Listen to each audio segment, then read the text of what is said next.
Hi guys, this is Hirosaki. This story is all about what if Itachi was interested in having a child. Petunia performs a bit of accidental magic. It says something about her parenting that Uchiha Itachi is considered a better prospect for raising a child. Young Hari is raised by one of the most infamous nukenin of all time and a cadre of uncles whose cumulative effect is very prominent. And someone had the bright idea to bring him back to England. Merlin helps them all. Chapter: Killing Trolls Not Boredom, or Grasping Magic by the Dawn. Dumbledore rose and fired off a concussive hex that shook many first years from their seats and knocked the cutlery from the tables. It also cut through the sudden panic.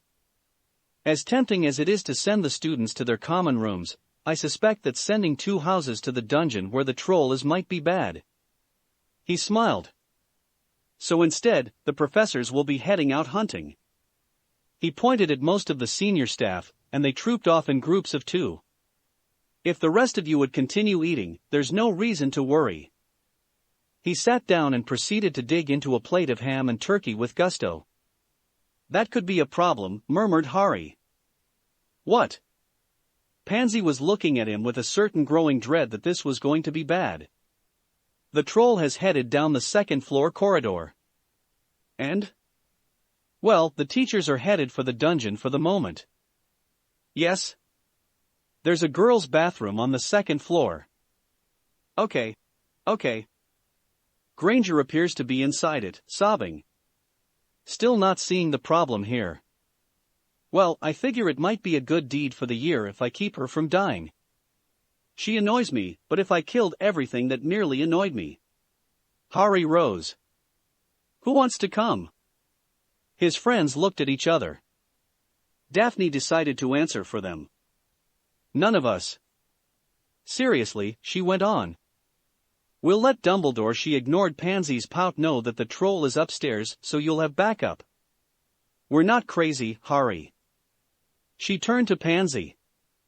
We don't have to like the man to be aware he's a massively powerful wizard charged with our safety no matter how lax he seems.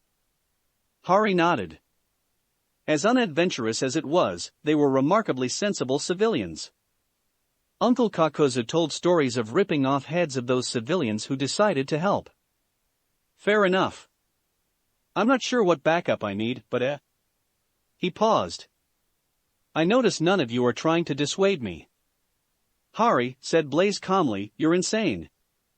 You might be our friend, but there's nothing we can do to stop you. Besides, the headmaster made it clear there's even a grave out back for people who get themselves killed, so it's not like the school isn't prepared. That said, interjected Tracy, please don't die. If he did, it'd make our lives a little less crazy, muttered Pansy. Meh. My dad would kill me if I died before him. Hari gave a jaunty wave to the head table and walked out the double doors at the entrance to the hall. Did Dumbledore just wave back to him? Hissed Tracy. Round the twist, repeated Pansy. Hari hummed to himself as he walked through 2 secret passageways and up a staircase that apparently led to the dungeons. It was shorter than the route the Stutterfaces had taken. He was also walking on the walls to keep from getting bored. It was funny, really. He didn't exactly hate Granger because that would require caring enough about her. He just found her silly, stupid, and annoying. He had to admit, though, that this was at least in part because she was 12. What little experience he had with people around his age had led him to believe that he was unusual, although his new group of friends might well be on their way to his version of normality. And here he was, heading to save her life. He could run, but he was making better time than the troll. It kept stopping to hit the walls. His father had told him to protect girls. Civilian ones, anyway. Kunoichi were on their own. Uncle Haydn objected, but that was because Uncle Haydn thought everyone should die. Most of his uncles were in agreement with his father. Uncle Payne certainly was, and Uncles Deidara and Sasori sometimes. Uncle Toby most of the time was the type to save every princess he saw. Even Uncle Kisame thought that women were supposed to be protected if they were civilians. Okay, maybe not actually protected, but he didn't actually aim at them. Most of the time. On the other hand, his uncles had a near-pathological hatred of children, having all declared that one was enough, thank you very much. There was a scream as the troll kicked in the door of the girls' bathroom. Harry dropped out of the illusionary part of the ceiling and landed just inside the bathroom. There was probably something wrong with a school that had secret passages into the ceiling of a girl's bathroom. Then again, usually the passage led to the oubliette. Turn around please, he said. The troll whirled, club raised. Thank you. False darkness exploded from his hands and blasted the troll off its feet and into the wall, destroying sinks and filling the air with electrically charged mist as Harry kept up the attack, using one hand after the other to fire more shots to drive the troll almost a foot into the stonework. Let's be sure, He waved his hand, turning a piece of the debris into a steel spike a foot long and hefted it, flinging it into the troll's head, pinning it to the wall through its skull. Did you kill it? The small voice sounded like it had been crying. Yep. Harry grinned and turned to face the girl, eyes close as usual. I'm hoping Professor Stutterfaces shows up so I can show him I was right. Hermione poked her head around the side of the stall she'd been hiding in. Lightning and a spike in the head? Exactly. Good memory there. Harry leaned against the wall. Oh good, the faculty are on the way. I wonder how many points Professor Greasy will try and take from me this time. I mean, we're at 0, so I can't imagine it'll do much. Why don't you care about losing points? Do you actually want to know? Asked Harry. Or do you just want to tell me I'm wrong? Hermione sniffled a little. Both? Or at least both if your reason is bad. Fair enough. I don't care about the cup. It's really about that simple, honestly. It has no value except to show that we got it. So what? Besides, considering how many points I lost for being polite in my potions class, I find that it pretty much killed any interest I might have had. Hermione paused. I knew that you were right. I remember all our books. It was wrong. It was clearly costing the girl to admit that the teacher might be wrong to punish someone for being polite and correct. She took a deep breath. I should care about the points. They're a way to show I have worth. But they're about pride in my house. I hate my house. It's supposed to be the house of the brave and the good, but they're all petty and small-minded and mean. I wanted to be in Gryffindor instead of Ravenclaw, because Professor Dumbledore was in that house, and he's the greatest wizard in recent memory. And all the books I read say that Gryffindor is the house of the light and good wizards come from it. But no one likes me. It's just like school before. I tried to be helpful and people got mad because I knew how to do something they were having trouble with. I hate my house. They pick on me and no one has a kind word for anyone who isn't like them. I'm smarter than my peers, just like always, and they hate me for it, just like always. I didn't want to be smarter than them. I didn't ask to have eidetic memory. But it's not like I can shut it off. And instead of asking for help or even letting me be helpful, they berate me for it. It's the same everywhere I go. I try to be helpful and instead of even politely telling me to go away, they're mean. I mean, I don't think I've ever had a friend, at least not one who isn't an adult. And now the whole house at my boarding school hates me, and I have to sleep in the same room as those petty, spiteful girls I've always had to deal with. Harry's eyebrows were climbing as her voice rose. She was crying again, but at least it wasn't all self-pity anymore. Anger he understood. Bits of debris were whipping around the room as she began to shout. I just wanted to find a place where people were like me. It was only Harry's quick reflexes that saved him. He lashed the bits of porcelain out of the air, as everything airborne burst into shrapnel that flew away from the enraged girl. Tell me something, he said as the tinkling died away. Did you need a wand to do that? What? She snapped. He gestured to the ruins of the bathroom. It looked to me like you were levitating what I'll call 100 pounds of miscellaneous detritus, and then turned it into a giant fragmentation device. He smiled. Did you need a wand? She looked around. That was me? Yes. She looked around. I guess I didn't. Her eyes rolled back in her head, and she would have landed face first in the shards on the ground if he hadn't caught her. So, a girl's fainted into my arms. Dad still has me beat by 3 years. Oh well. Mr. Potter. He turned, Hermione in his arms still. Yes, Professor? He asked mildly of the cat lady who was looking more than a little harried. Oh, hello Professor Snape, Professor Stutterfaces. 20 points from Slytherin, Potter, hissed Snape. His heart wasn't in it though. He sighed. For whatever it was you did. I killed a mountain troll, Professor Snape. He turned to Stutterfaces. Can you guess what I used, Professor? The glare he got was impressively dark for a man who usually jumped at his own shadow. Or just about anything, really. Sheer dumb luck. Harry made a tisk sound. No, Professor. I used lightning and a transfigured spike flung at high speed. He watched as Stutterface's fingers twitched. What were you doing here, Mr. Potter? Asked Professor Cat. Do you really want to know, Professor? I wouldn't have asked, Mr. Potter. Killing a mountain troll and saving a student. There was a moment of stunned silence. You what? The cry came in triplicate.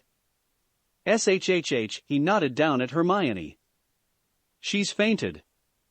I'm trying not to wake her. Professor McGonagall twitched a little. I should take her to the medic and... Hermione was levitated out of his arms. I think I shall do that, Professor McGonagall was nearly snarling. You have detention tonight. That makes 3, right, professors? Harry looked over at the other 2 professors. Wonderful. To avoid making anyone jealous, I shall ignore them equally.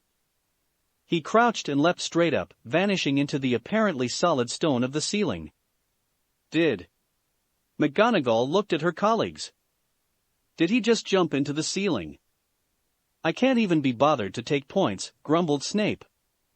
It's not like there are any left to take. Not even his idiot father and that band of monsters you had, Minerva, managed to get to 0, let alone maintain it for 2 months. Harry strolled into the Great Hall. Professor Dumbledore was drinking a cup of tea and gave him a cheery smile. Welcome back, Mr. Potter. Can I assume that the troll is no longer a threat? Do mountain trolls normally survive being blasted by multiple lightning strikes and then nailed to stone by a spike to the head? Not usually, no. Then yes. Harry sat down with his companions. You killed it? Well, yes. Harry blinked. I mean, I went over how to kill one in class. Honestly, I think I overdid it. Killed a mountain troll? Asked Blaze. Yes. Killed as in dead? You heard Professor Headmaster, right? Asked Harry. He said they don't usually live through spikes to the head. And I only did that to be sure. It was already dead. Are you really surprised, Blaze? Asked Daphne. It's Harry. True. The next morning, the talk of the castle was the fact that Harry Potter had single-handedly saved a student and killed a mountain troll. Even the Gryffindors had a hard time complaining, although most of the younger years voiced the opinion that it would have been nice if he'd waited until Granger had been killed before Harry got to the troll. Since classes had been cancelled on the grounds that several professors were busy tightening wards to prevent trolls from wandering the halls, and at least one classroom was currently under repair until such time as the minor flaw of a broken wall could be mended, Harry disappeared until lunch. During that time, he was wandering the outside of the astronomy tower and found no less than 7 secret passages that led to various parts of the dungeon. And one that led to the girls' side of the Slytherin dorms. He was pretty sure that wasn't supposed to happen, but since to find it, one needed to walk along the walls of a stone tower, he wasn't certain that it was something anyone else could find. At lunch, Harry decided to try something new. So, he sat down at the Hufflepuff table between several first years. "What are you doing here?" asked the redhead he recalled being something like Bones. Her tone wasn't accusatory, just confused. "In a few moments?" "Eating lunch." "Yes," murmured her blonde friend. "Priest something?" "But I think what Susan was asking was why are you eating here?" "Why not?" "Because you're a Slytherin?" asked an older boy across the table. "And?" "So, you're supposed to eat with them." Strangely enough, there aren't rules on that. Harry picked up his bowl of rice and began to eat. "So, I thought I would see what it's like over here." He leaned back, balanced on the bench and sighed. Conversation started up around him, and he enjoyed just letting them talk without even the chance of his involvement. His afternoon was spent in a similar manner. He wondered what the giant pipe tunnel behind a girl's bathroom was for, sealed with some sort of other language password snake. Didn't Uncle Payne speak snake? But didn't find it interesting enough to try opening it. Instead, he found 3 routes from the dungeons to the kitchens, one of which led to the ovens. Harry wasn't sure about that. He got the feeling that it probably had ended in a corner or something originally. At dinner, Harry was sitting with the group that had somehow ended up stuck as his friends. They were in the middle of a discussion of the house, specifically its lack of points and prospects for changing that state of affairs, when Harry suddenly stood up and trotted over to the double doors. When they swung open, Hermione Granger found herself grabbed by the arm and towed to the Slytherin table. She was surprised to find that her feet really didn't touch the ground until she was standing in front of a bunch of green-trimmed people who looked even less happy to have her there than her yearmates in Gryffindor. Pansy glared. "What's she doing here?" Hermione looked at the hand holding her arm. "Loath as I am to agree with Parkinson, I'm wondering the same thing." "Oh, right." Harry pointed to Hermione. "You guys always get so difficult about wandless magic. I figured I'd show you her, since she can do it." Hermione blinked. "We discussed it yesterday, don't you remember?" Harry poked her forehead. "It's in there somewhere." "You mean the accidental magic? You blew up a bathroom. By accident. So. Now you just have to learn to do it on purpose." "But I'd get in trouble for blowing up bathrooms." "Firstly, if I'm anything to judge by." "You aren't," chorused his friends. "Then you wouldn't get points taken away, let alone anything else," Harry finished, ignoring the interruption. "Besides, I think you're taking my words too literally. I didn't mean that you should learn to blow up bathrooms, just not rely on silly bits of wood." But wands are irrelevant, yes," interjected Harry. "Glad you agree. Now sit down and have dinner. Dinner. Your first lesson is tonight in the common room, just after lights out." But. Hermione was trying to pick a place to start. "But I'm in Gryffindor." "You can't have lessons in the common room." Harry sat down and picked up his chopsticks. "That applies to other people. I'll see you after lights out." Hermione threw her hands up and stormed off to the Gryffindor table. "Why do you want to teach her?" asked Daphne. "Really?" "Because I'm trying out a new teaching technique." Yeah. I'm going to ignore her objections and make her learn." Harry smiled at his friends. "If it works, I'll use it on you guys." The others looked at each other and shared a shiver of dread. "And no need," said Pansy. "You don't have to put yourself out," added Blaze. "It's no trouble," replied Harry. He paused, eyes closed, and cocked his head. "Incoming." Hermione stormed back over. "Will you teach me to fight?" "What?" Harry's tone was surprised, something his friends had never heard before. "Teach me strength." I'm tired of being picked on. I want power so no one can do that. She pointed at the Gryffindor table where the younger years were jeering and the older ones just looked confused and suspicious. To me again. Harry shrugged. Sure. He looked over at Tracy and Pansy. Budge over. No. Snapped Pansy. She was suddenly shunted over. Wasn't asking. Hermione sat slowly, a bit shell-shocked. That could be an issue, commented Harry, head to one side. Her sitting here? Grumbled Pansy. The redhead idiot is suggesting that your roommates throw you or at the least, your things out the window tonight. I hate Gryffindor, snarled Hermione. Tears began to form in her eyes. I want out. Blaise smirked. Spoken like a Slytherin.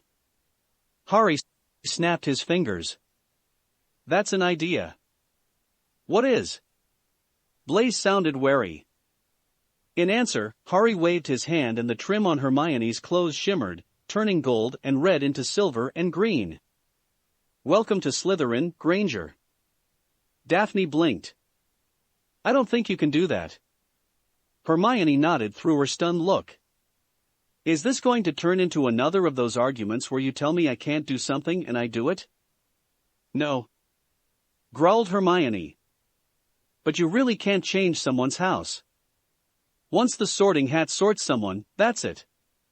It's in the rules and everything. 10 points to HarryPotter for his extension of inter-house friendship, called Dumbledore from the high table. I'm sure Miss Granger will be happy in her new house. But... Snape began.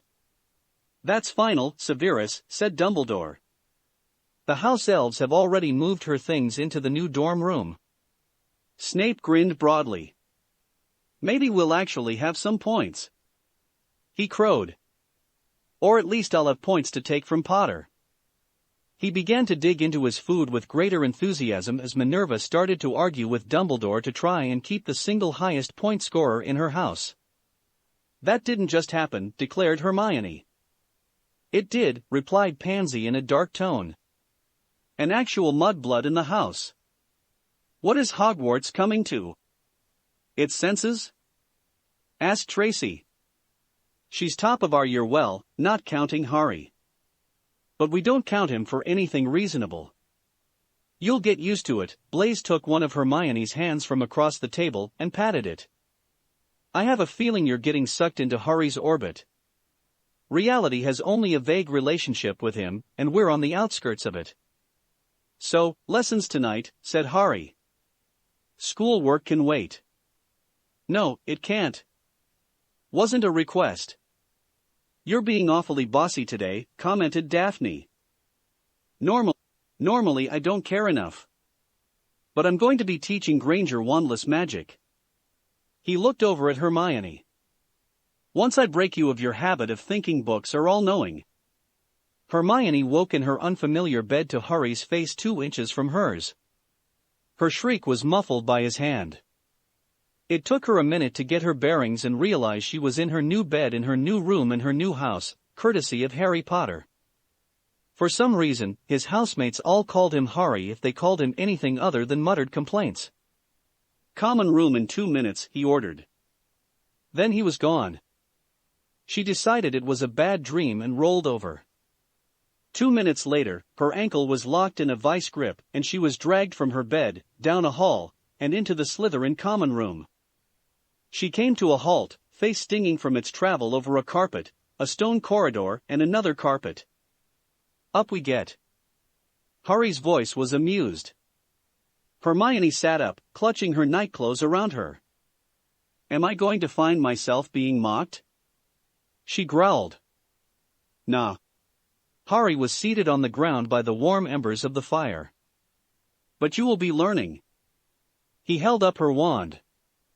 Without this. Give that back. Do you know what it is? A wand. Hermione tried to grab it and found that Harry was suddenly not in reach. Well, yes, admitted Harry. But do you know what a wand is? Hermione stopped her scramble and entered into her discursive mode. vinewood and dragon heartstring. In the more general, a wand is a magical focus for much of the European magical community going back to the Roman conquest of the British Isles. Close. Harry smirked. It's a symbol for a man's penis. He pointed to the wand. Wand. It's a giant facsimile for the male genitalia. Grasping it is like grasping your magical cock and stroking it until magic ejaculates out the end. So tell me, Granger, I know you're a deviant, but do you want to be giving handjobs to your magic? Or do you want to learn to cast without a wand instead? Hermione's eyes were wide and her mouth was working, trying to get sound to come out. Finally, she managed. What? Fine, fine, Harry said. Let's set aside your sexual fantasies. Do you want to be holding a dick every time you cast a spell? He was snickering. Here, let me make it easier. The wood flowed and shifted until it was shaped like a graphically accurate dildo. This is a wand, Granger. Do you want it back? He tossed it to her and watched as she dodged instead. No. Good. Let's begin. Her wand shifted back into its normal shape. Sit. Hermione glared at him. Then, slowly, she sat. I know you have a photographic memory, so whenever you think of using your wand, just remember what it's been. Harry smiled. Good. Now, first thing I have to do is show you that books are wrong. Hermione sighed. She'd been through too much in the last 2 days to bother keeping any remaining secrets from this crazy boy. It's because of my memory. I remember every book I've read. What's the point of having them in my head if they're not right? You grew up normal, right? Harry asked. If by normal you mean without magic, yes. Right, well I was doing some reading recently. And I came across some history books. You've studied science, right? She nodded. So, tell me, how many things that were known turned out to be completely wrong in every respect? He watched as she mumbled to herself for almost 5 minutes. I wasn't asking for a list, Granger. He smiled at her blush. Can we say it's a non-zero number? Good. So, let's accept that magical books are similar. Hermione looked down. So, they're all wrong? Well, I'm not sure about the potions books. Just the stuff about needing wands, really. He pointed to a pebble on the carpet. Levitate that. If you haven't managed it, I'm going to whack you with your wand.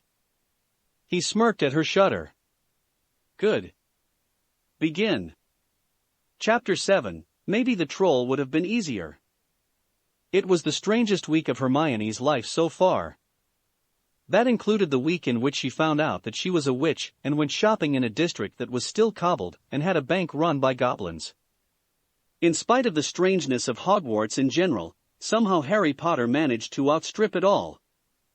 She spent several hours that first night getting whacked on the head with her wand, which did nothing but gross her out. And then her sleep wasn't exactly restful because for some reason, she couldn't think why, her dreams kept being plagued by strange boys hitting her with penises. Odd that. Hermione was grateful that Blaise had apparently decided to adopt her, since she would have been horribly lost trying to find the Great Hall in time for breakfast. She had just about learned her way from the tower, but this had absolutely nothing in common with that path. You waited for me? She asked him as he walked her through a solid wall that turned out not to be. Yes. He turned around in a circle, and then opened a door, and stepped out onto a landing she'd never seen before that had only a staircase going up. She could see over the edge of the rails down to the entrance hall 100 feet below. Not that I'm complaining, but why? This was getting more and more surreal. Not only was she walking through an M.C. Escher painting, but the boy had offered her his arm like some sort of gentleman. Because I'm a nice guy? Blaise gave her a half grin. No, seriously. You're new to the house and as one of Harry's friends, I feel a certain obligation to help someone who has been forcibly dragged into his sphere of insanity. I think you mean influence. No, I don't. Blaze patted her hand where it rested on his arm.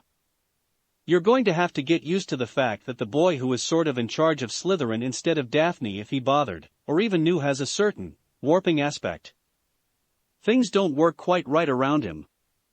And he's decided to infect you. The least I can do is help you find your way around. She watched as they emerged from a doorway she'd never seen in the entrance hall. They had been walking upwards the entire time. Thanks.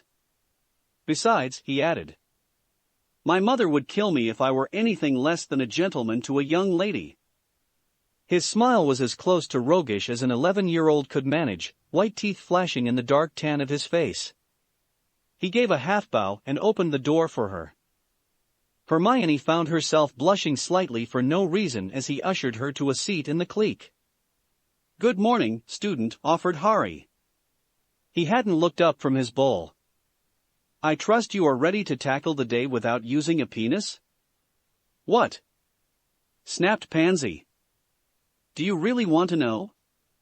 Hissed Daphne. Probably not. Thought so. Blaze gave Hermione a look of confusion at her mix of flush and green. Will I regret asking? Yes. Hermione covered her face with her hands. I regret knowing. And I can't forget it. All right then. He began to fill a plate. What are our classes? Hermione asked. Today, I mean. I know there's defense this afternoon, because it's with Gryffindor. But what else is there? Double transfiguration before lunch, grumbled Tracy. Twice the time for me to hear from McGonagall that I should be able to get the mouse into teacup already. Hermione's mouth had barely opened when Harry's chopsticks smacked her in the forehead. She had a momentary flash of disgust before realizing it wasn't her wand. What? If you want to help someone, less lecturing and more helping, he advised. Try asking to see what she does and offering advice based on that. You mean like you do? She growled. No. He placed his bowl on the table and watched it vanish. For one thing, you won't be hitting her with a penis. She twitched. But also, you're teaching something she has a grounding in. He paused. Though maybe you shouldn't? It'll just be more things I'll have to have her unlearn when I teach the rest of them. Do. Not. Ask. Hermione glared around at the rest of the people who in one day somehow moved in and taken the position of people I talked to, which was closer to friends her own age than she'd ever had. But she wasn't going to answer questions about that statement he'd made. Didn't plan on it, muttered Tracy. I don't think we want to know. Good. So, after defense? HM? Oh. Blaze nodded. Right. We've got free period and then dinner and astronomy at midnight. One day, I'm going to level that tower just so we don't need to take the class again, Harry commented. Blow that fucker to pieces. Hermione looked aghast. Destroy part of the school? Of course. Harry looked surprised. Why not?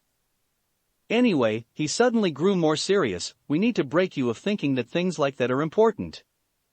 If I didn't worry about your virtue, I would send you to spend time with Uncle Haydn and Uncle Kakozu. You get used to those comments, interjected Blaze. Harry is normally pretty polite. And then sometimes he'll curse a streak so blue a sailor'd blush. Harry grinned. And my dad said I shouldn't spend time with Uncle Kakozu. I'm sure he was right, replied Daphne, her voice dry. I'll see you in class. Things continued much like that for the rest of the week. Her nights were a mixture of being beaten about the head with a piece of wood she kept remembering as being genitalia and just not sleeping well. Her days were classes and schoolwork, both of which were much harder without her wand. She had yet to manage a single spell. Thursday night, technically it was Friday morning, but she hadn't slept and was coming to the decision that until she slept, it wasn't the next day, yet she managed to levitate the pebble out of sheer anger. It got easier. Each time she managed, Harry swatted it out of the air and told her to do it again without being mad. She didn't manage that, but she did hit him in the face with the rock once. He didn't seem to realize, which only upset her more. His name was another thing she had to get used to. For some reason, his group of friends called him Harry. It took her a few days before she found herself doing the same, though she had no idea why. Come Friday morning, she was sitting at the table with the rest of the people who were her not-quite friends, and Pansy, who was still rather cold towards her. But she treated everyone like that, so Hermione wasn't too worried, and working to levitate a fork so she could try and fling it at Harry. "Granger!" A voice shouted directly behind her. The fork, which had been wobbling, stopped moving as she shrieked. When she whirled around, Professor Snape was standing there, hands on his hips and glaring. "I'm going to ask you a simple question, Granger. While you could no doubt give me a lengthy answer, please confine yourself to the minimum verbiage required to communicate with me. Why have you scored no points this week?" Hermione blinked. "What? You are trying too hard to comply with my instructions, it seems. While I appreciate the brevity of your statement, it has failed to convey sufficient information." Snape sighed. "Granger, I know you're bright. I also know you have a fine memory and working ears. Therefore, I shan't repeat myself." He glared at her some more. "I heard you, Professor," Hermione replied. "But I'm not sure I understood it properly." Perhaps I need to put it more simply?" Snape sneered at her. "What is the reason that you have not had any house points given to you this whole week?" Because I haven't earned them, Professor?" "Yes, Granger. I am cognizant of that. Now can we get to the heart of the matter?" "Why?" "Because I haven't cast any of the spells in class, sir." Snape twitched. "Potter." Harry looked up, eyes closed. "Yes, Professor?" "This is your fault," declared the Batman. "I don't know exactly what or why, but this is your fault. She's spending time with you." He threw his hands up in the air. "Next, Miss Granger here will tell me you took her wand away from her or something equally ridiculous." Harry smiled. "Wow, Professor." "What?" "You got it exactly right." "I what?" "Well, pretty close anyway." "Wait." "What?" Snape paused. No. No. You did not take away Miss Granger's wand. That did not happen." "I didn't." "Good." Snape sighed. "She gave it to me and doesn't want it back."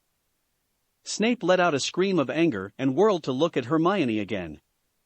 She was half cowering. When she didn't say anything, Snape snarled, "Well." Hermione looked down, blushing. "I don't want to talk about it, Professor." "Potter," said Snape in a suddenly calm voice. "Give Granger her wand back." "No," shouted Hermione. Snape stared at Harry. How did you take the highest-scoring student in the history of the school and completely destroy that? Talent?" Snape's shriek of primal rage rattled the tableware and caused several first years and some Newt Potion students to wet themselves.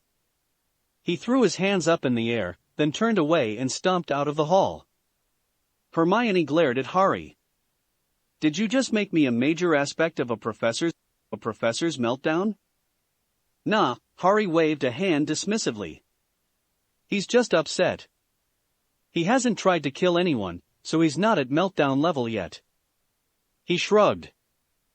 "I mean, I've only got my dad and uncles to go by, but meltdowns usually involve lots of corpses. This is not making me feel any more comfortable here." "I'm sorry." The rest of the group shook their heads. Week after week of classes continued apace. Harry frequently skipped classes without apparent pattern, except for history, which he just skipped, and explored the castle instead. It frustrated Hermione that he didn't seem to fall behind anyone despite his only occasional attendance. He usually showed up to potions because there was always classwork, but he had a knack for failing to be present about half the time. Theory was the topic of the day except for those times he didn't. Hermione had pressed him for his reason, and had been thoroughly distracted by his discussion of a minor aspect of transfiguration that had been discussed, and by the time she remembered her question, he had disappeared. Again. Hermione was working hard at the theory and homework parts of her classes. It wasn't that she had neglected them before, but now they were her only chance of passing a class, so she was working to squeeze the best possible grades out of each of them instead of working to demonstrate her total command of the topic. It came as a pleasant change to professors who had resigned themselves to 7 years of tome after tome on simple questions and multi-volume responses to more complex matters. Slytherin had settled a bit in as much as it was possible for the house to settle when its power structure was in shambles. The elder years were trying to get something resembling command of the house back. While they might have individual power, the sort of rule that they had expected to enjoy during their tenure as upper years was gone with their leadership. The younger years were only mildly better off. The thing was that above first year, power structures had sort of settled, and so everyone was scheming to get ahead. It didn't help that the students were in their most impulsive years. Plans might be poorly thought out, but enough of them working against each other made for an admirable amount of chaos. The Weasley twins were failing to help by making sure that they pranked Slytherin upper years on a regular basis. Daphne found that Hermione was a strange addition to her little fiefdom. She hadn't planned to be queen, but was going to work with it.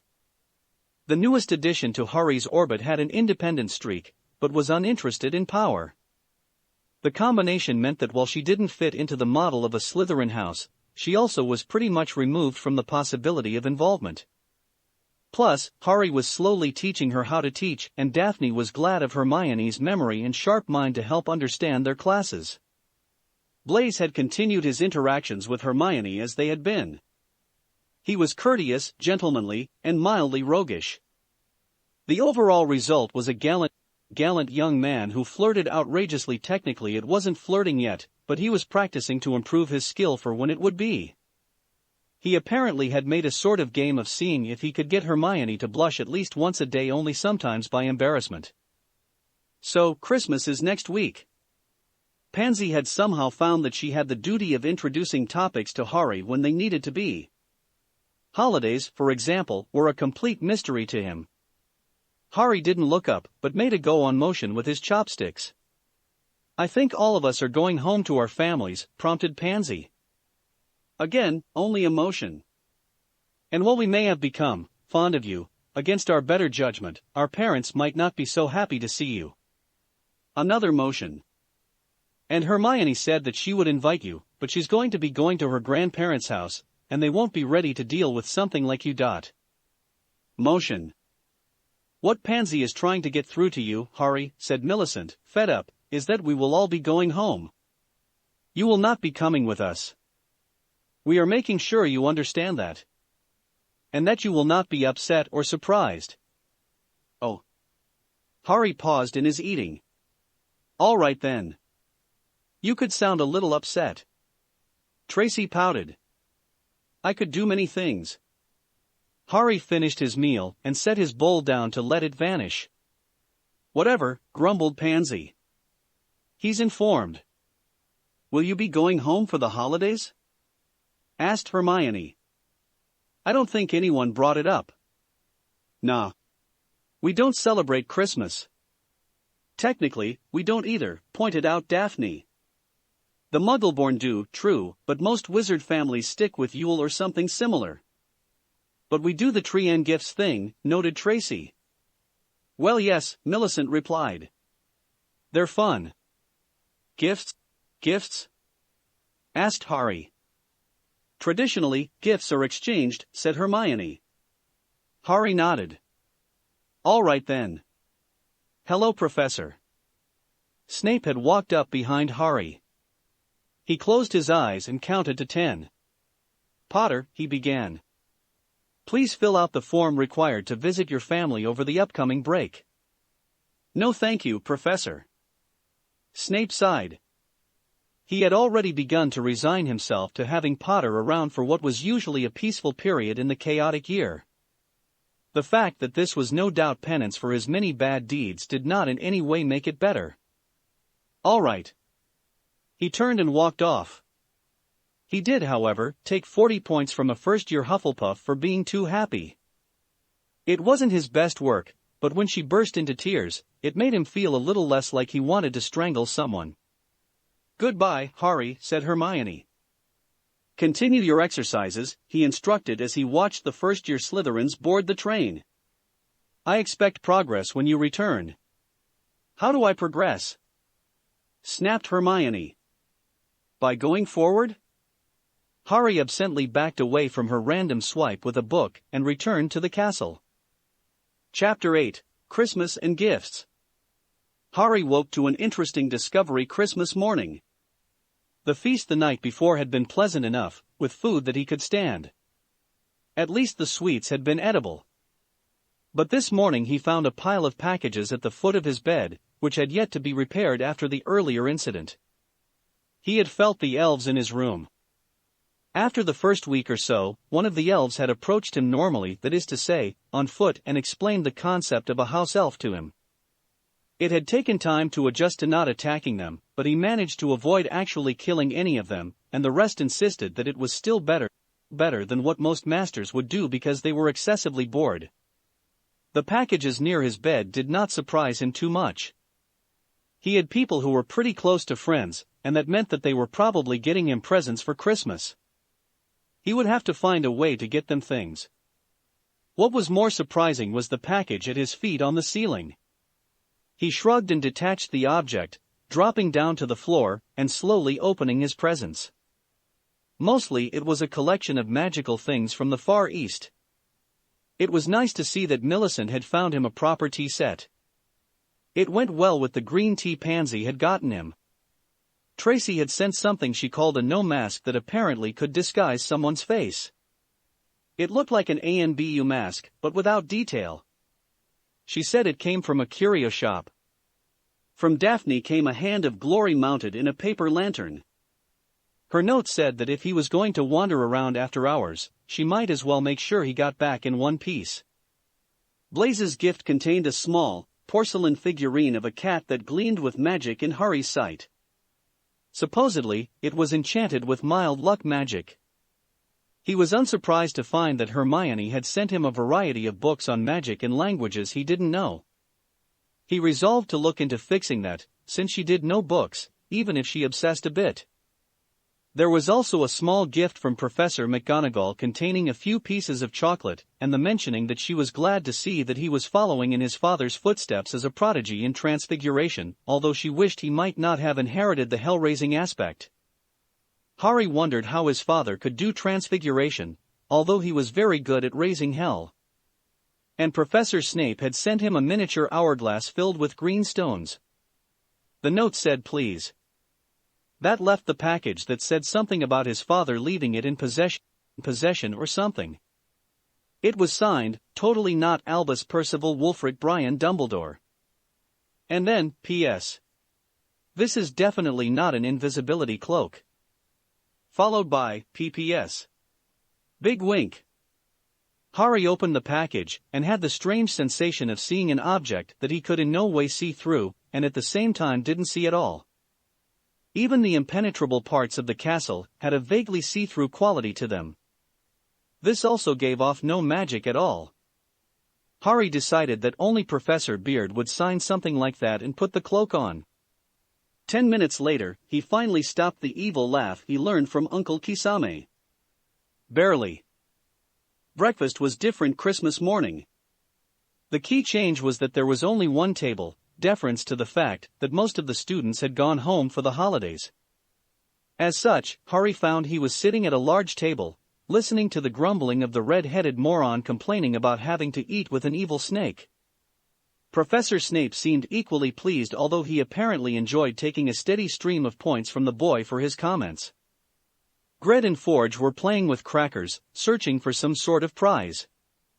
Harry was amused by them because he could see inside all of the little devices and absently selected the one that had a straight, single-edged sword.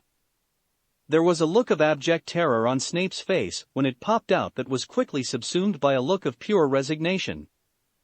Harry ripped a piece of tablecloth free, earning a cry of outrage from a hidden house elf, and transfigured it into a sword belt. The 20 points he earned from Professor McGonagall were quickly taken by Snape for possession of a deadly weapon in addition to your wand, Potter. The meal came to a nominal end when Dumbledore swapped his pointed hat, purple with moving silver stars that sometimes jumped free of the cloth, for a ball cap with fire whiskey slotted into holsters above each ear and a pair of tubes leading from the bottles to his mouth. Professor McGonagall threw her hands up in the air in disgust and Professor Flitwick had to excuse himself, stumbling as he laughed himself silly. It didn't help that Dumbledore conjured a giant blue hand with the index finger pointed out and put it on. Harry rose from the table. "Professor Dumbledore," he said. "I'm going to be taking a field trip to England." "All right, but be back before curfew," Dumbledore replied. Then he winked hugely. "Headmaster!" Snape cried. "What seems to be the problem, Severus?" "I told him to be back by curfew." "But he's 11. Besides, you made sure he saw you wink." Snape had his head in his hands. "Nonsense, Severus." "Professor," began Fred. "No, Messrs. Weasley," replied Dumbledore mildly, "you may not take a field trip. I dare say you leave school grounds often enough, during Hogsmeade weekends." Harry returned to the castle after dark with a satchel over one shoulder. He didn't bother sneaking and just opened the main doors and walked into the entrance hall. "Nice of you to join us, Mr. Potter," hissed Snape. "Actually, I was thinking of having an early night, Professor." "I don't think that's possible at 4 in the morning, Potter." "A late night of it then?" "If I asked where you have been." "I would lie, yes." "As I thought." "And if I issue a detention?" "I would ignore it, again you are correct." "I see." "All right, why not?" "Where were you?" "Visiting a high-end brothel so I could work off several months of blue balls by doing the hookers there until all of them sang my praises." Snape pressed a hand to his forehead. "Okay. And, for the look of it, detention." "I shall ignore it promptly, Professor." "Yes, I thought you would. Do please keep the bloodshed to a minimum, Potter." "Good night." "Night, Professor." The next morning, Harry strolled into the Great Hall and sat down at the table to his morning bowl of fruit, something that the rest of his schoolmates, almost to a student, could not understand. "Mr. Potter," said Professor McGonagall, "might I inquire why you are not wearing the school uniform?" Harry looked up from his food and shrugged. "It's vacation, right?" "I think the school uniform code is suspended." "Relaxed," she replied. She gave him a looking over. His hair, at least, was normal, long and pulled into a low tail at the base of his neck with bangs covering his eyes and, indeed, much of his upper face. It was very different from his father, but at least it was used to it by now. But he was wearing flat sandals, black pants, and a white button-down shirt. None of that on its own was remarkable, though he wasn't wearing a tie. "I think this is relaxed," he commented. He fiddled with the gloves on his hands. Technically, they were variants of cestus's. Fingerless gloves with metal plates on the palms and backs. Although these extended halfway up his forearms as bracers on their outsides. "You have no robe on, Mr. Potter." She had decided not to comment on the short cylinder of wood strapped to the back of his waist or the one against his right shoulder blade. Harry went back to his food. "Professor Snape?" "Yes." "Did you already give him detention?" "Not for tonight." "Good. Detention, Mr. Potter." "You don't expect him to show up, right?" "Of course not." "Can we skip?" began Gred. "Our next detentions," continued Forge. "Professor?" ended George. "No, Mr. Weasley, you may not." McGonagall glared at them until they shrank into their seats. "If you attempt to, I will have your hides tanned, dyed, and used for my new tartan. Then I will tell your mother." No, said Fred quickly. We'll be early, George promised. The youngest Weasley began to mutter about self-entitled slimy snakes until Professor Snape decided to alleviate some aggression by giving him detention with Filch for the rest of the holidays. Remind me why we didn't go home? Ron asked Percy. Because Mum and Dad would rather leave me and the twins here and visit Charlie in the middle of Romania, surrounded by dragons, in the dead of winter, than be around you. It's true, added Fred. They left behind even perfect Percy because they don't love you, added Gred. Ron began to sob. Harry walked calmly up to the top of the astronomy tower. He had decided to skip the normal route and just walked up the side. It still puzzled him that wizards thought gravity was something they had to accept. At the top, he unslung the satchel over his shoulder and stuck it to the side of the telescope that protruded. It was mainly used for newt studies. The rest of the students had to make do with inferior devices using purely mechanical aids. As he balanced on the lens, he pulled a long metal pole from the bag. Then more bits and pieces were extracted and he gradually began to put them together, finally slotting the magazine into place and operating the bolt. He'd never used a rifle before, but he'd watched the soldiers at the base practice, and the basic principle seemed simple enough. He was a bit puzzled why this was supposed to be difficult. He could see the whole area that was the effective range of his new toy, so aiming wasn't hard. No matter where he pointed the barrel, he could see the trajectory, just like a kunai. Well, sort of. Without having seen it fire enough, he could only make guesses. Hence his presence up here. Harry pointed the rifle at the acromatnula colony he'd been using to dispose of unwanted persons, and pulled the trigger.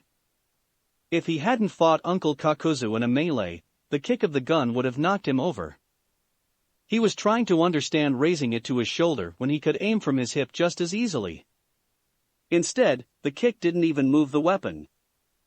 A tree next to the spider exploded as the .50 caliber round turned a cubic foot of wood into splinters. It took several more shots before he was able to properly aim the gun. His Byakugan had to learn the flight patterns of the small projectiles, small compared to kunai and senbon, of course.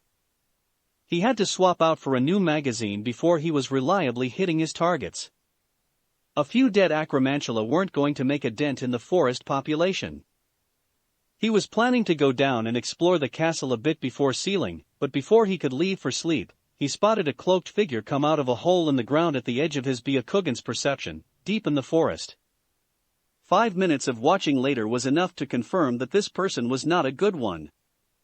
There was something sinister about his chakra, and there was a naggingly familiar deformation of the network. He knew he should be able to place it, but it wasn't coming to mind. More importantly and definitively, the person had just gutted a unicorn and begun to drink from the wound. Yeah. That wasn't working for him.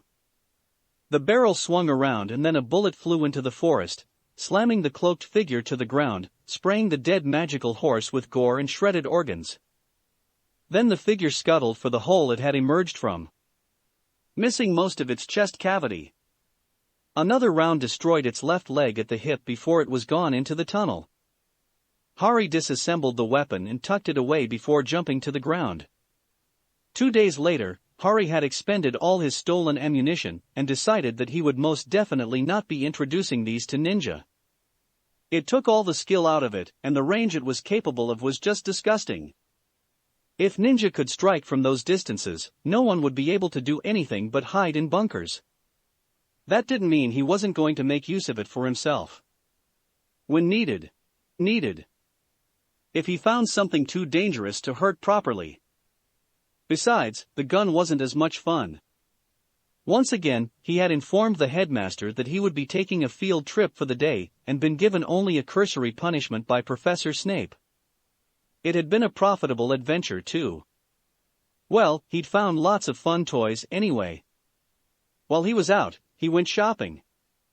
Of course, Ninja only paid money for things while undercover or in allied villages. So, he mostly just took things that he thought would make good gifts for his friends and professors. HarryPotter, sir. Chorused the house elves when Harry slipped into the kitchens. We's be making sure yous gets fluffy rices. The spoke self broke out of the horde, busy cleaning, cooking, and so on. Does you have complaintses? Nah, Wilbury, you've been doing fine with things. Fish and vegetables are fine. I could go for some beef tonight though. Harry had inquired about the house elf names. The answer had been totally incomprehensible, and that wasn't taking their unique speech patterns into account. Wilbury served as the elf who spoke to someone when people came to the kitchen. He had volunteered to sacrifice himself, giving up working during times that humans were present so that someone could actually have a vaguely normal conversation, instead of talking to a dozen squeaky voices at once, all of them offering food. The spoke self was also responsible for managing the kitchens and generally having to do less fun work and more boring and unpleasant Master Y tasks. It was a very important and respected title. Okays, Wilbury waved to an elf, who came scuttling over with a tiny ball of mochi. Harry had brought samples of things he liked back from his last expedition, and had given them to the house elves, so they could figure out how to make them. So what can Wes do for yous? I have some gifts to give out, Wilbury. Harry took out a small trunk from his pocket and emptied it onto the floor. Can you get these to the right people? He ate the mochi. Sure. Wilbury waited a moment. Is it good, HarryPotter, sir? Oh yes.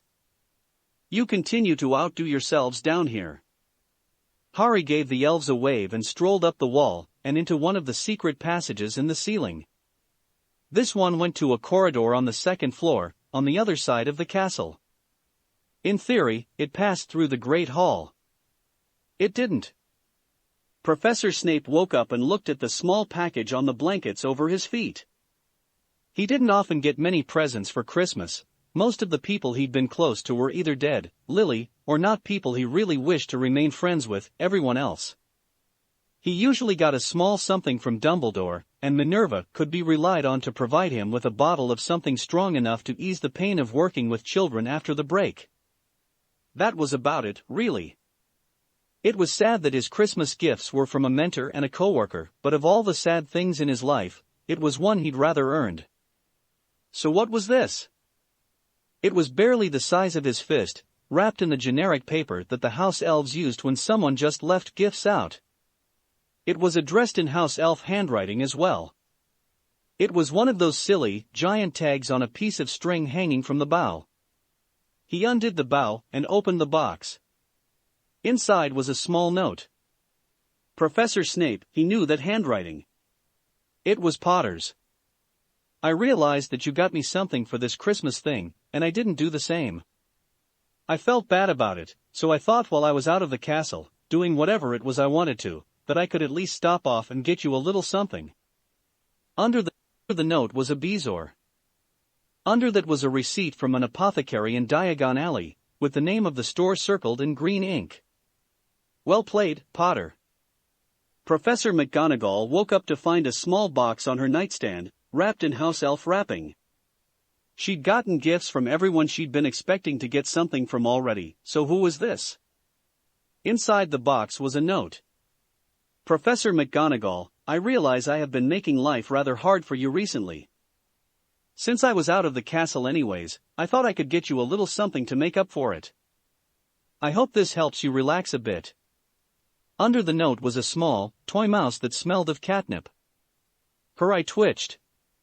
She also noticed her right hand had batted at the thing without permission. Professor Dumbledore accepted the box from the house elf. He wondered what Harry had gotten him. Inside the box was a note. Dear Professor Headmaster, I was out and about and thought of you, so I thought I'd get you a little something.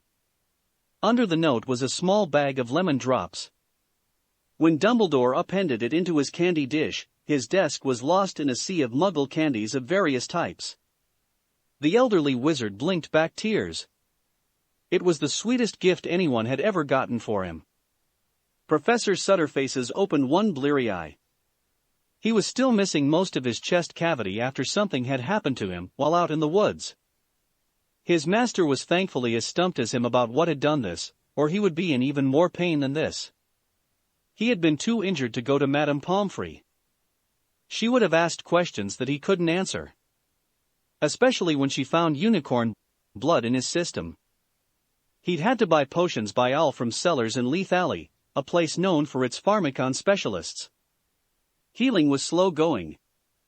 He had no idea what had done the damage to him, but it had managed to leave behind no trace of its magic, so he'd had to go with generic healing options instead of specialized, targeted treatments. Regrowing a limb was not turning out to be any more pleasant than he'd expected. At the foot of his bed was a flattish package, wrapped in house elf wrapping. Who would send him a gift with the name Professor Stutterface's? Well, that answered that. He hit the thing with a battery of detection spells, and found only a mild enchantment for levitation. Shrugging, he undid the wrapping and found a note. Professor Stutterface's, I thought you might like a little something this holiday season. I got the nicest one I could find because you're always so nervous. I hope the decorations will help you calm. Under the note were a pair of hand mirrors. When he lifted one, the other flew around to the back of his head and floated there as the image in the mirror in his hand shifted to show the rear of his turban. There was a second note under the mirrors. I thought you might like to be able to look yourself in your other face as well. The mirror is enchanted for people who do their own hair, so it will show the back of your head where your second face is. Professor Stutterface's looked at the mirror again in horror. It had unicorns around the outside. Chapter 9, The Joy of Family and Gifts. Harry decided to spend the evening exploring. The wonderful thing about the castle was that no matter how much of it he found, there always seemed to be a bit more for him to discover. It was fun. He was fairly certain that he had in his head a more complete map of the castle than anyone but perhaps the house elves. He wasn't sure about that, since he didn't know if they actually knew the castle layout, or just knew where they were needed and went there. At the moment, a corridor had made itself known on the 5th floor that he was pretty sure he hadn't encountered before. Certainly, none of the 3,296 and 413th secret passageways he knew of led to it. The fraction was because there were passages that were only intermittently extant and the fractions added up quickly. There was only one door in the corridor and he couldn't see through it. That happened often enough. It was mildly annoying to be as blind as normal people, but usually once he'd explored an area, the castle let him see into it as long as unexplored parts weren't in the way. Otherwise, his Byakugan was unreliable. It was weird. Without anything better to do at 1 in the morning, he was adjusting to having things to do at night. It meant he was learning to operate on less sleep than he had. He suspected that this was how many ninjas managed to switch from sleeping late except in special circumstances. He resolved to savor those chances as his more advanced professional instincts were now making themselves known. He pushed the door open. Inside was a large, almost empty room. There was an ornate mirror in the center. "Hello, Professor Headmaster, sir," Harry said in a conversational tone as he walked towards the mirror. "I call bullshit," replied Dumbledore as he faded into normal sight. "Mad-Eye Moody couldn't see me like that." Harry gave him an enigmatic smile and turned to the mirror. "Hey, cool." He gave the image he saw a look again and then nodded. "That's something to aim for." "Headmaster?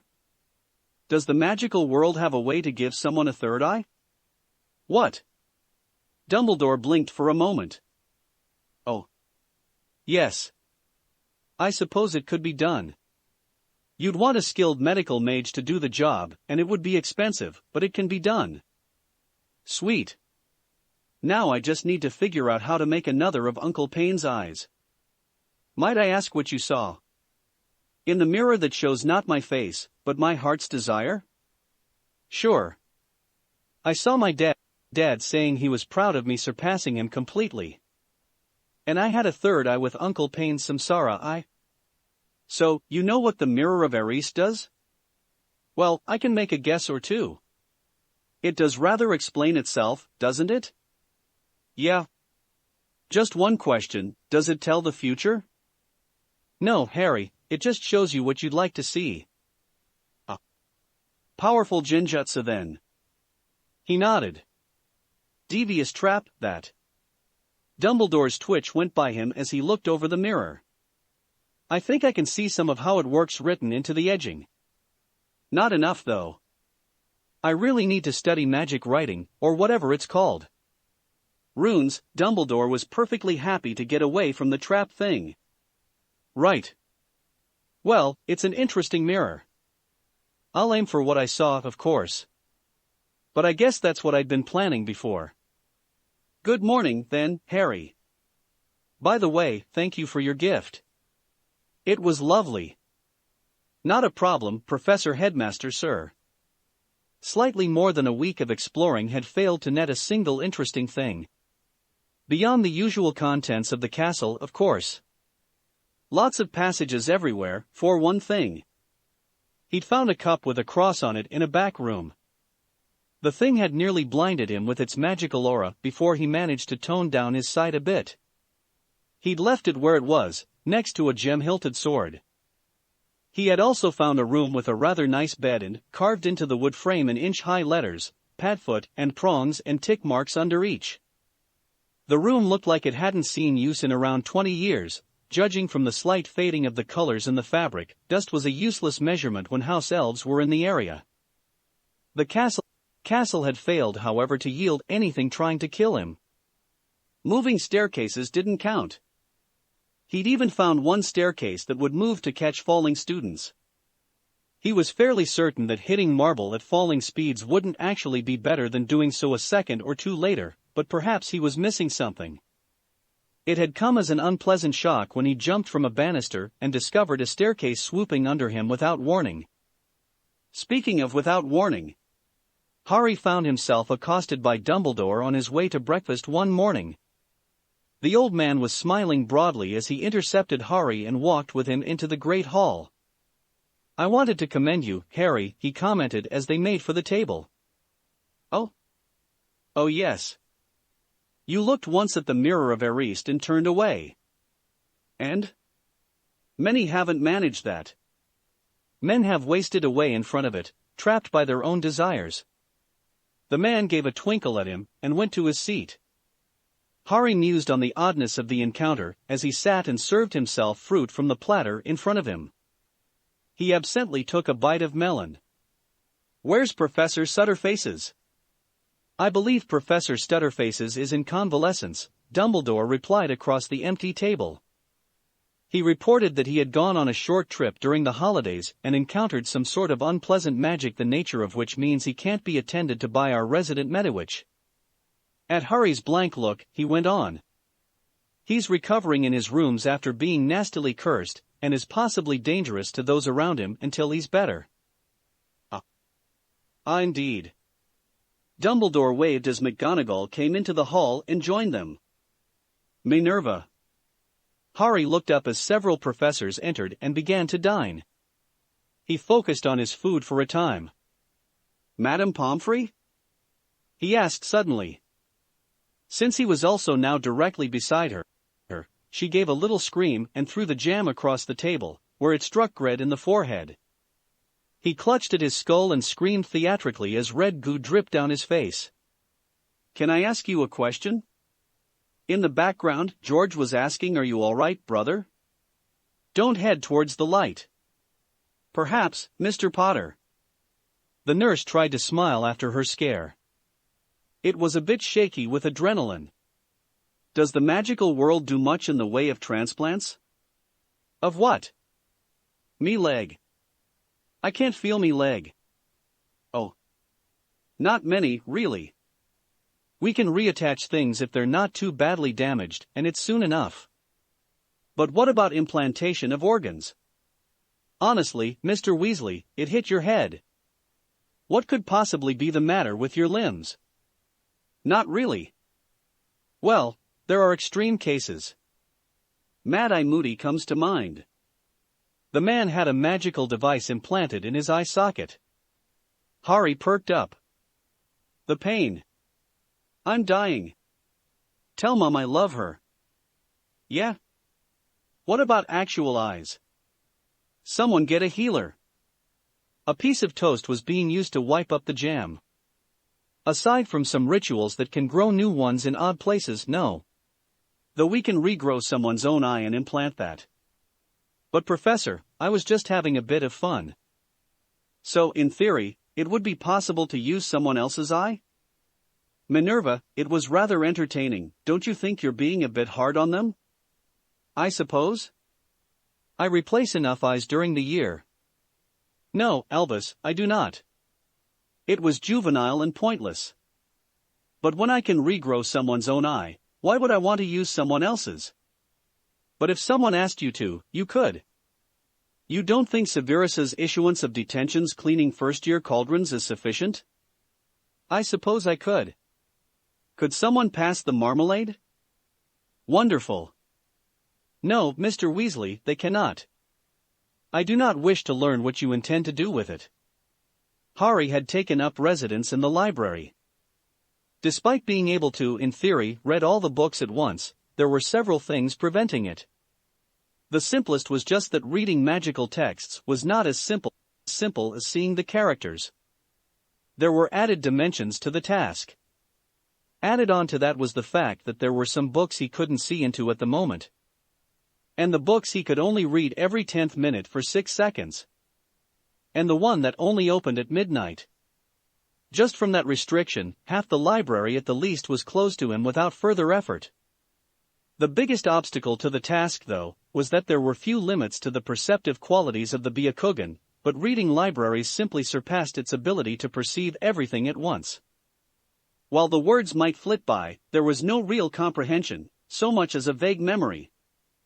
And so he was forced to actually go through book after book, trying to find ways to duplicate unique magical artifacts. He didn't actually expect to manage it soon, or even figure it out, but he wanted to get started on reading the books he would need when that became a possible avenue of advancement to his newly acquired goal of 3 eyes of awesome power. Right now, he was working on reading a book that kept trying to scream at him. It was getting on his nerves. His first answer would be to stab the thing, but the librarian was impressively threatening with her lecture on what she would do to someone who damaged a book. He knew that even with magic, there was little chance she could do everything she'd promised. The sheer variety of options she had laid out had been impressive. He thought he should introduce her to Uncle Haydn on one of his polite days. They would have fun. Since direct violence wasn't an option, he had been forced to steal a pillow from the dorms, and was smothering the damn thing. It kept struggling, but he was keeping it buried as its struggles got weaker and weaker. He'd been taught that sometimes a target had to be removed without lots of obvious marks. He was currently sitting on the pillow on the book on the floor. "Good morning, Madam Pants," he said politely to the terrifying old woman. "I have my eye on you, Potter," she growled. "What are you up to? Reading a book?" Harry gestured to the text on alchemy in his lap. "Mr. Flammel is a fascinating history lesson on his own." Humph. She was apparently upset that she had not caught him doing something blatantly evil. Or even worthy of skinning his entire family and using the results for a whip with which to belabor him. The book gave a shudder and fell limp under him. He decided to wait a little longer. In case it was faking. Tracy Davis was greeted to the morning copy of the Daily Prophet accompanied by a school owl with a small package. The tag on it addressed to her. This was beyond odd. Christmas was something like a week ago and now presents were showing up? Present, anyway. With a shrug, she opened the wrapping paper, and then the box inside. "Tracy," said the note inside. "I probably should have sent this a while ago, but I kept forgetting. I'm not used to this holiday. I hope you like it. I understand the magic is supposed to help do up your hair for you." Under the note was a small hair comb. It was made of some whitish material she tentatively identified as ivory. The small emerald set in the handle was just the shade to set off her hair. "You have an admirer?" asked her father over her shoulder.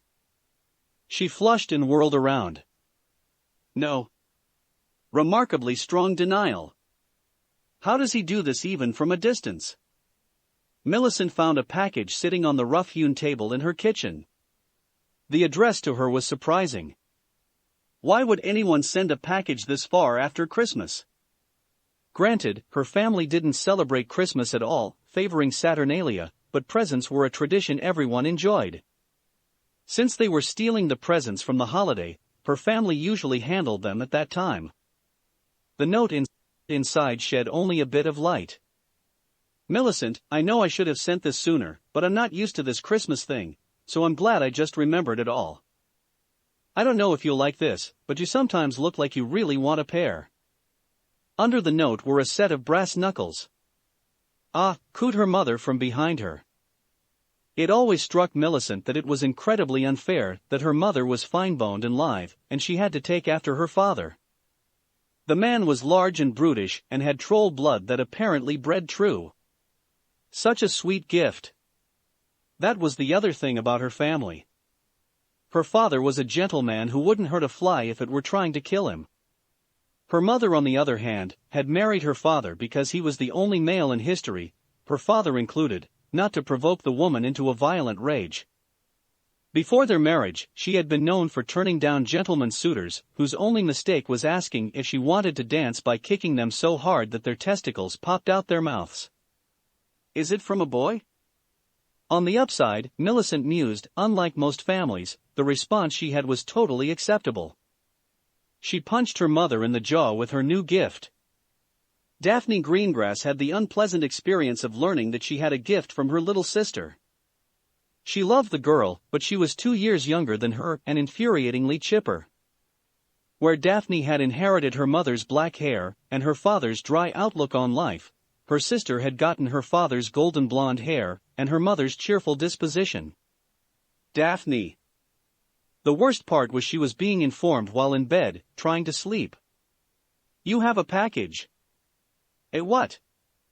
Package. 10 minutes later, her sister had the jinxes reversed and Daphne was downstairs in the kitchen, glaring at the blonde menace to her sleep. What was so important that I couldn't wait until sometime around dinner to get up? There's a package addressed to you, her father replied. And it would have still been there this evening. Yes, but if I have to pick between waking you up and my having to deal with your sister pestering me to open the gift, I'll choose you being awake if it were 2 a.m. Fine. Give it here. She had to shove her sister away so she could open the thing. Daphne said the note, I'm sorry for the trouble I caused you earlier in the year, but it seems to have worked out. I know you said you're safe from reprisals, but I found this and thought of you. I'm going to regret opening this, aren't I? She looked down as her sister began to squeal. Yes. There was a heart-shaped locket on a gold chain. Definitely regretting it. She opened the locket, sighing, and found a miniature faux glass in it. That might actually be useful, she muttered as she considered if her parents would mind terribly her holding Astoria's head underwater for a while. Pansy was sitting at the breakfast table when a school owl flew in the window and dropped a package on the large table between her and her parents. The elder diners glared at the owl as it flew away, angry that it had interrupted their orderly and proper routine. It's got to be Harry, said Pansy as she began to carefully undo the wrapping paper and then open the box. No one else would send a gift so late without any warning. Her parents had not been happy to find out that she was not the top of the Slytherin crowd, nor that she was spending time with Harry Potter. She had considered explaining to them the fact that Harry tended to warp reality around him like planets orbited the sun, but had decided that her rather conservative parents wouldn't understand. She used conservative in the sense that someone might say that the ocean was wet or that the sky was big. Pansy, I should really have sent this sooner, but I didn't actually get a chance to get anything for people until after Christmas, so I guess this will have to do. Thanks for the tea, by the way. It's been a godsend. The house elves are trying to find me some, but I fear they may have to raid the normal world for it. I hope this finds you in good health. Under the note was a digital watch. Pansy's eye twitched. The papers with the watch said that it was accurate to a few seconds a decade. The best magical clock could not do nearly that. And this one promised a discreet alarm something magic had yet to develop at all. What is that? Hissed her mother. It looks like a watch. Pansy mused on the fact that her mother seemed aware of what it was. She decided given that, the question didn't need an answer. Instead, she checked and found the watch was already set to the correct time according to a second note. She noticed that the edge of the watch had a crude astrolabe built in as well. Enough it could be used with a finger to get a good guess of location. She shrugged and put the band on her wrist. Blaze called his mother. She was dressed in a rather revealing bathing suit. He was used to it. He had been dozing in the sun on the veranda. Yes, mother? You have a gift. I hope it's from a girl. I doubt it, mother, he replied. I am only close to 4 girls at the moment, and they all sent me gifts. You're not working hard enough, then. His mother had a broad grin on her face, as she gave a dramatic sniff of disapproval. Then her smile became more mischievous. Maybe you have a secret admirer? Anything is possible, mother. His tone was humoring. Blaze, I was out shopping and I thought of you when I came across this. He had better not be a secret admirer. Scandalous. His mother was grinning again. Blaze lifted from the long package a dagger. Is this a well-made dueling dagger? Yes, I think it is. Her eyebrows waggled. Don't even say it, mother. Hermione? Yes, Dad? Could you come into the kitchen, please? Hermione sighed and put down the book she was reading. Her new friends had come through.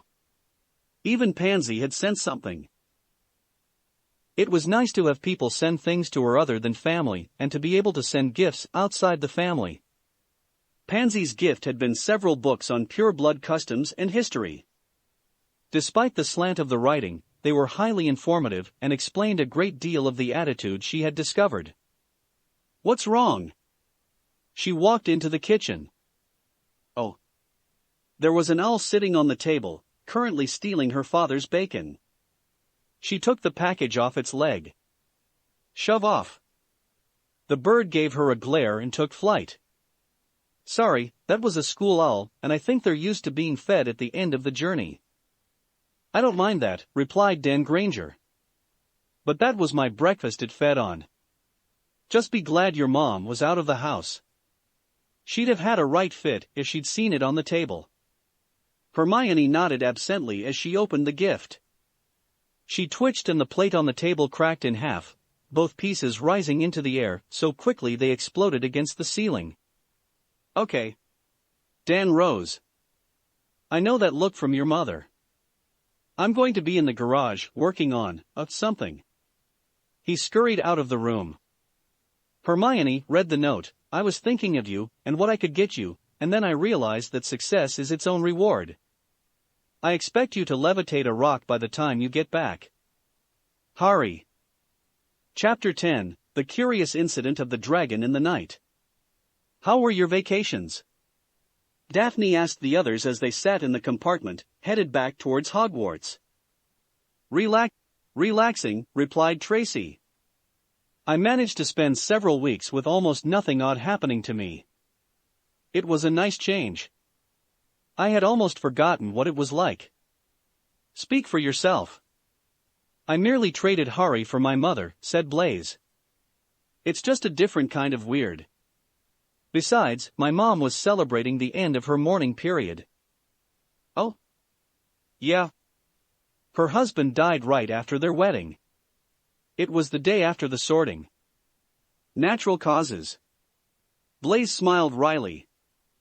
Fell up and down the stairs. 6 times. Onto a pile of knives. From the guest house kitchen. And then buried in a shallow grave. Alive. That's natural causes? That's what the medical examiner ruled.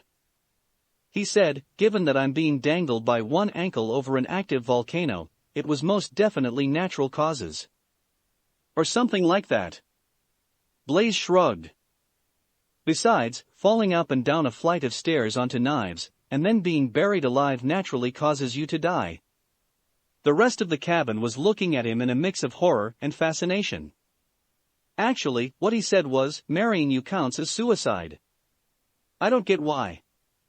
He flashed them a smile. Anyway, she was happy to be able to wear bright colors again. I think she started dating a nice rich man. The others shared suspicious looks. That's good. Managed Pansy. Maybe. We'll see. Blaze said mildly. His eyes got cold for a moment. Of course, if he's mean to her.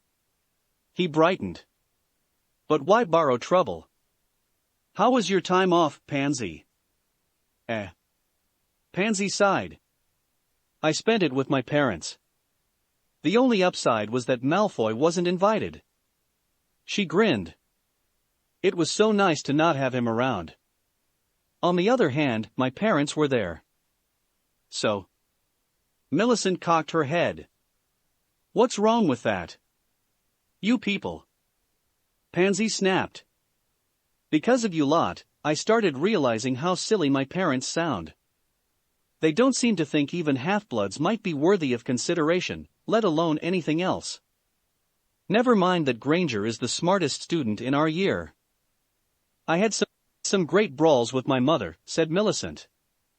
We wrecked the living room. With your mother? Asked Tracy. Well, yeah. My dad doesn't like fighting. Isn't your mom a foot shorter than you? Yeah. Don't let it fool you, she's stronger than I am and more resilient. That's a thing. The door slammed open and a frizz-haired ball of fury stormed in. I am going to beat that jerk to a pulp. She snarled as she dumped herself into the seat beside Blaze. Okay, he said placatingly. Is there any chance you can elaborate? Harry. She hissed. He sent me a package wrapped like a gift. What did he get you? Asked Pansy. What? He sent me a digital watch. Pansy held out her wrist, showing the device. It keeps better time than magical ones. They're always based on the phase of the moon or something like that. He got you something? Me too, added Tracy. Hermione screamed. Blaze picked up a piece of parchment that fell from her hand. Oh. He handed it to Daphne. Oh, indeed. She handed it around. Pansy began to snicker. Harry leaned forwards and Hermione overbalanced, her swing sending her flying forward and the book in her hand into the mashed potatoes. Hello, Hermione, he greeted her. Welcome back from vacation. He absently avoided her badly aimed kick. Did you make progress? He blocked the thrown piece of roast by using the bowl in his hand. Stop moving. Okay. Harry stopped moving and her attempt to hit him caused her to miss and smack Draco Malfoy in the back of the head. He went face first into the stuffing. Potter.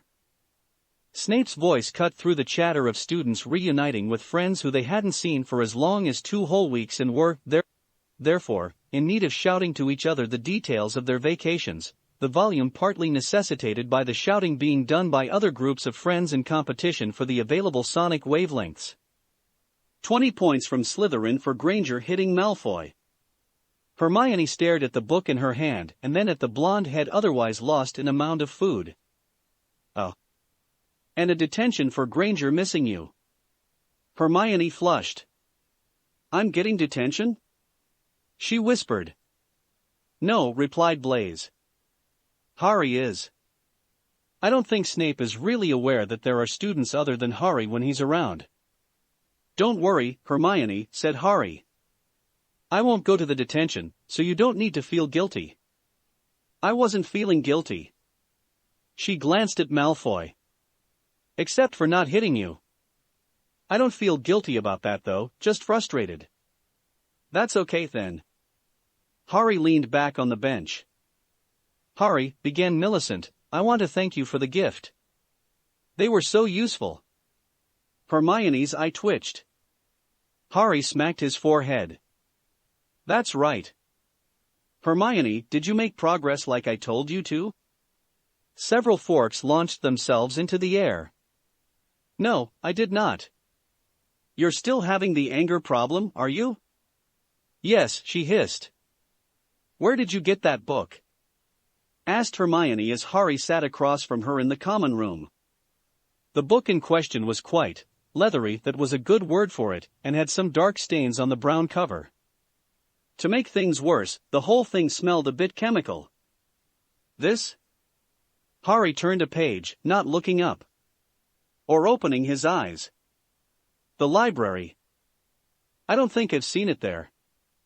Have you been in the restricted section? Of course not. That's why then. I'll let you read it if you manage to levitate something without being mad at me. He turned another page, for the look of the thing more than because he actually needed to. It's not so hard now that it stopped fighting me. I'll assume you don't have permission to read that book? What's permission? Gah.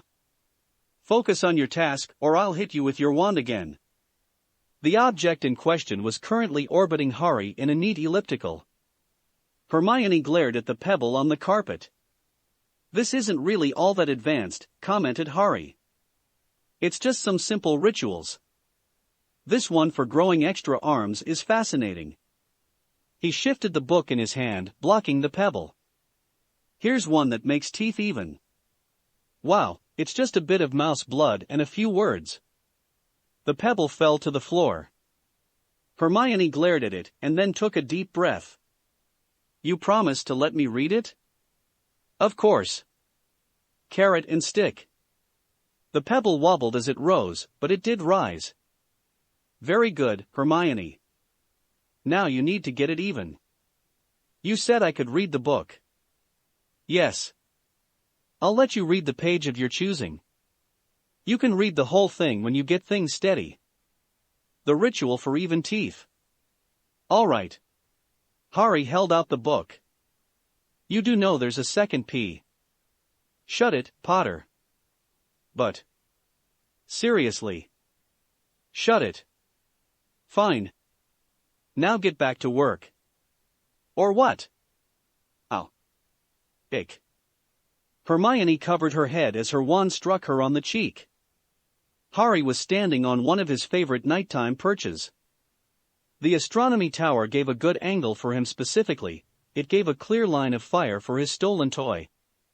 He made sure to go up at least once a week and practice by shooting acromantula in the forest.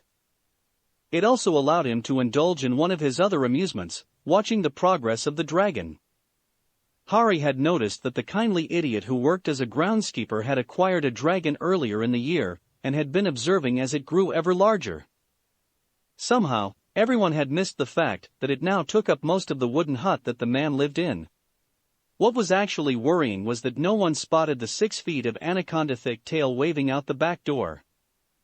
Or the pile of broken cow bones by the front and the increasing supply of dung in the greenhouses. Harry was coming to the conclusion that everyone was blind, since for the last week, there had been a pair of leathery wings that punched out the windows of the tiny building and flailed wildly. And the thing had been roaring and shooting fire out the door in 20-foot bursts. It was only a matter of time until, the hut exploded into flames as the dragon bellowed and launched itself into the sky. It was about the size of a large summoned creature, not one of the boss critters. The gun at Harry's hip swiveled and fired with a crack, and the 12.7mm round tore a grapefruit-sized hole out of the creature's left wing. He slung the rifle over his shoulder and grinned. Just for the sake of trying, he fired intelligent hard work at the dragon, and gave it a boost with pressure damage. For a brief moment, there was a sun in the night sky over Hogwarts. When it had gone, Harry was unsurprised to find that there was an awful lot of dragons left. It was looking a bit ragged after the tearing effect of the wind attack, but it was still struggling to gain altitude. Harry shrugged. Well, it wasn't like he'd expected it to die quickly. Instead, he fired a trio of false darkness, blowing more holes in the dragon's wings, and then flicked a wind dragon to wind through the air and slam into the creature's flank. It screamed as scales were ripped from its side. Then its hide began to tear away, and a huge rent appeared as flesh was winnowed away by the slashing blades of the technique. Harry wished he'd figured out the lightning version of the dragon attacks. It seemed like it would be really useful right now. A water trumpet just knocked the stunned creature further off balance. An earth dragon launched itself up from the bank of the lake and spat mud-covered rocks that pummeled the beast. He gathered his chakra, deciding to end things after testing his techniques against something this magically resistant. It was pretty sure that he could put a metal spike through its head and kill it that way, but it might require more skill than he had now. Instead, he unleashed false darkness again. The giant bolt vaporized the dragon's head, and the decapitated corpse tumbled downwards, crashing into the burning remains of the groundskeeper's hut. Harry yawned and decided to turn in. Potter, Professor Snape's voice on the other side of Harry's door sounded more exasperated than angry.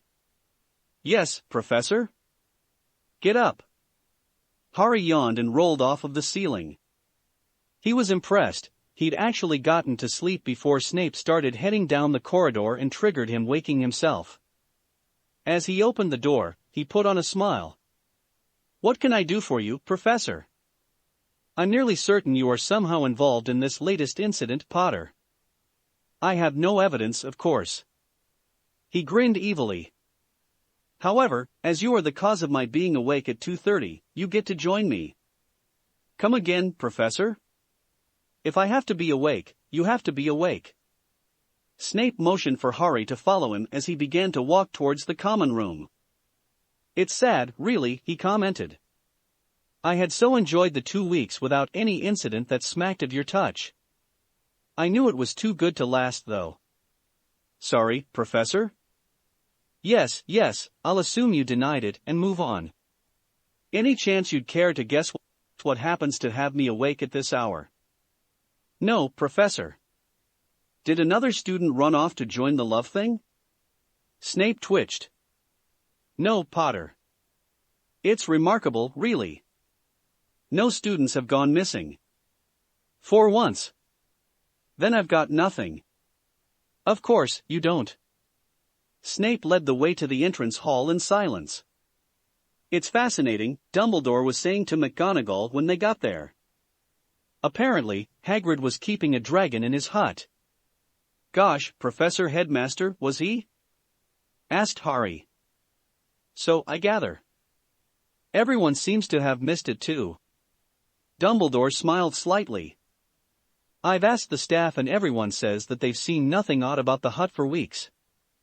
Which, Snape added, should really be a warning sign. Hagrid is always breeding something. From what I gather, the dragon was probably taking up most of the room in the hut. Which is why it has come as a bit of a puzzle that no one saw anything. Dumbledore twinkled as the staff, who were all studiously engaged in synchronized floor inspection. "Since I'm coming into this a bit late," said Harry, "I follow that a dragon was being kept in someone's house." "Fair enough. What I'm not understanding is what I'm doing awake." "An excellent question," said Professor Sprout. "I've come to my new rule," replied Snape. "If something has happened that requires me to be awake in the middle of the night, Potter can be awake too. I can't prove it's his fault, but I'm sure every time I've not had a night's sleep because of an incident of some sort or another, it's been because of him. So the least I can do is make him stay awake." "It would appear that the dragon got free," answered Dumbledore, "and was trying to fly away from the burning home when it was set upon and killed. There are, therefore, the dual concerns that there was a dragon on the grounds without being noticed, the staff began to check the vaulted ceiling for mold, and that something killed a dragon on school grounds, without being noticed. Therefore, there will be a search. Get the prefects to help you. I want the school to be checked as best it can before morning. Don't engage if something threatens you, just call for Fawkes." He looked at Harry and winked. "I'm sure Mr. Potter will offer his help as well. Since he's up." There was a slight edge in his tone that Harry last heard from his father. "I guess I can, Professor Headmaster." "Good. I, meanwhile, will head back to sleep." He smiled benevolently. "I have a lot of paperwork to get through in the morning. Dragons on the grounds alone will require a few days of time to sort out. And that doesn't include getting the permits after the fact." The Great Hall was abuzz. 3 houses were trying to find out what had happened to cause all that noise the night before. The only ones who had any idea were the Gryffindors who had been able to watch from their tower. Some of them. The red-head moron was holding forth that the battle between giants and Dementors had kept them awake well into the night. "It took forever to get back to sleep," muttered Pansy. "Whatever it was, we heard it in the dungeon. Good grief, it was loud." Blaise slipped into the seat opposite Hermione. "There was a dragon flying over the lake."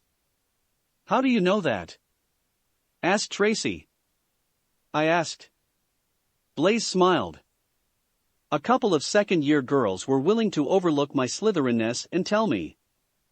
How does that make all the noise?" "From what I gather, something tore it to shreds and then killed it." Hermione was turning a bit green. As were most of the others. Harry finished his meal and shrugged. "That's about right." "How do you know?" hissed Hermione. "Professor Snape woke me up to help with the search." Harry set his bowl down and stretched. "Why aren't you dressed properly?" "I don't know how that's connected to what we were talking about, but I prefer this." Harry gestured to the outfit he'd taken to wearing over the break. "It's a little less civilian." "Potter." Snape's voice caused several of the older years to jump. "How fortunate that I came upon you as you were discussing your dress." "I'm not wearing a dress, Professor. I'm not even going to entertain that one. You are, in fact, required by school rules to wear robes. It's part of the dress code." "Oh. Indeed, Potter." "Professor Headmaster," called Harry. "I'm going to take a field trip this afternoon." Dumbledore nodded and returned to his toast. "I won't be in Transfiguration this morning, either," Harry informed his friends. "I'm going to get a bit of sleep." "What are you wearing?" hissed Hermione at dinner. Harry looked up. "Robes? Those are not school robes." Harry made a show of examining the garment. It was black, like school robes, but it had a somewhat more tubular shape, opening at the front. And there were all the red clouds on it. "You're sure?" "Yes." "Loath as I am to agree with Granger," muttered Pansy, "but she's right." "Funnily enough." Harry held up a finger. "I shall hold off on answering your questions, so I can do so only once. Hello, professors." Behind him, Snape and McGonagall were eyeing him with suspicion as distaste. "As I was about to explain to Hermione, these are technically school robes." "An interesting position to take, Potter," Snape growled. "Considering that they are not, in fact, school robes." "About that."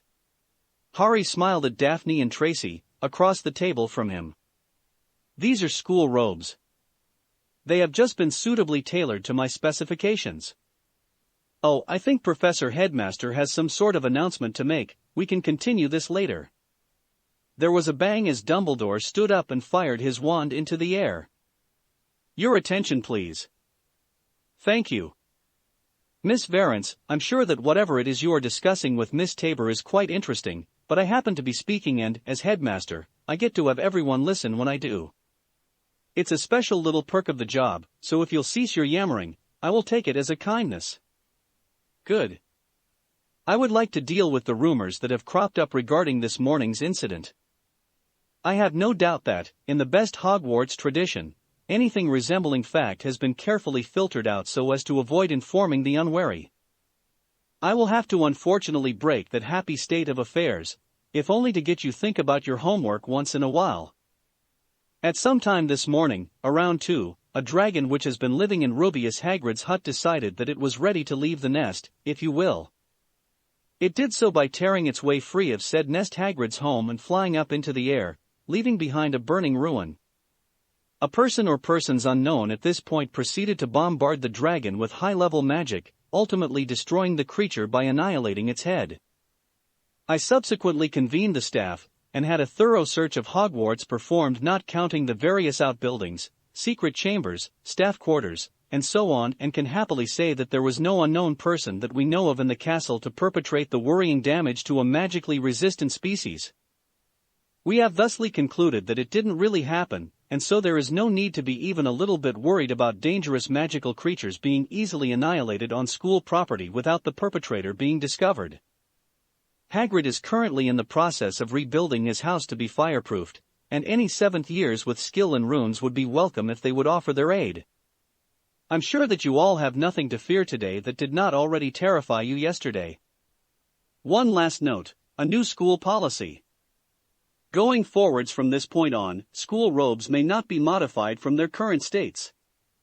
I hope that clears up any issues. Now please go to bed, you can stand missing a meal or two.